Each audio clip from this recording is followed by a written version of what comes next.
Bonjour François, Constance. bonjour Ludivine.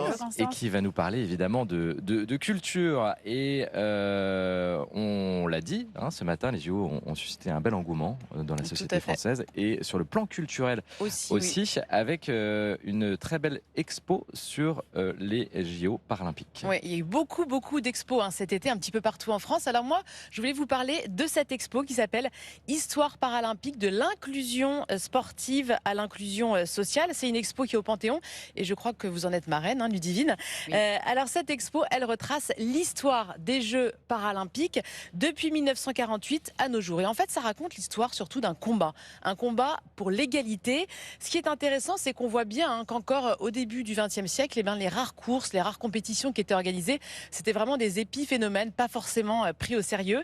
Et on comprend comment petit à petit tout ça se met en place, s'organise et même se professionnalise. Les Jeux paralympiques ont vraiment été initiés au lendemain de la Deuxième Guerre mondiale. C'était pour les soldats blessés qui revenaient du front.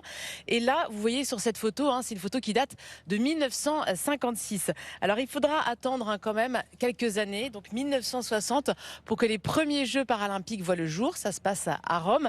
Mais c'est des Jeux qui étaient exclusivement réservés aux personnes qui étaient en fauteuil. Il faudra attendre 1989 pour que vraiment les Jeux paralympiques soient accessibles pour tous, soit pour toutes les personnes handicapées. Donc c'est vraiment l'histoire de cette évolution que l'expo nous raconte à travers des objets, des articles de presse, il y a aussi des témoignages audio et vidéo.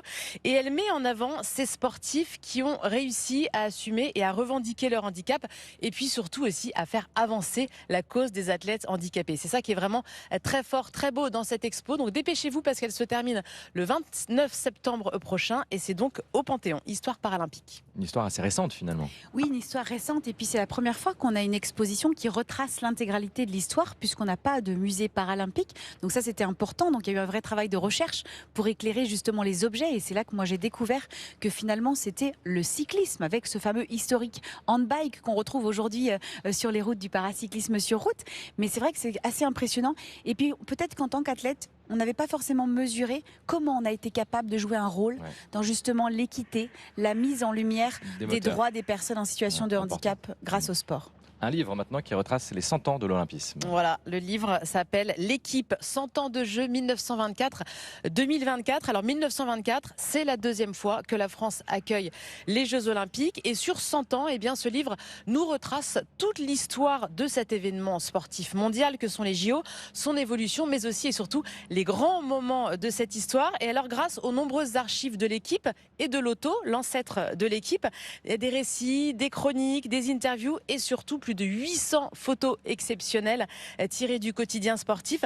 C'est vraiment cette iconographie extrêmement riche qui fait la force de cet ouvrage. Et puis aussi des grands entretiens des plus grands sportifs. Il y a l'entretien de Nadia Comaneci, Carl Lewis, Alain Mimoun ou encore Marie-Jo Pérec. C'est vraiment des textes qui sont aussi émouvants que passionnants et qui nous replongent vraiment dans le destin et les exploits de ces grands athlètes. 100 ans de jeu, un ouvrage réalisé par Pascal Glo et publié par l'équipe et les éditions Solar. Très très bel ouvrage. Ouais, ça fait rêver des noms qui font rêver, François, que vous connaissez d'ailleurs. Carl Lewis. Carl Lewis qui était à l'ouverture.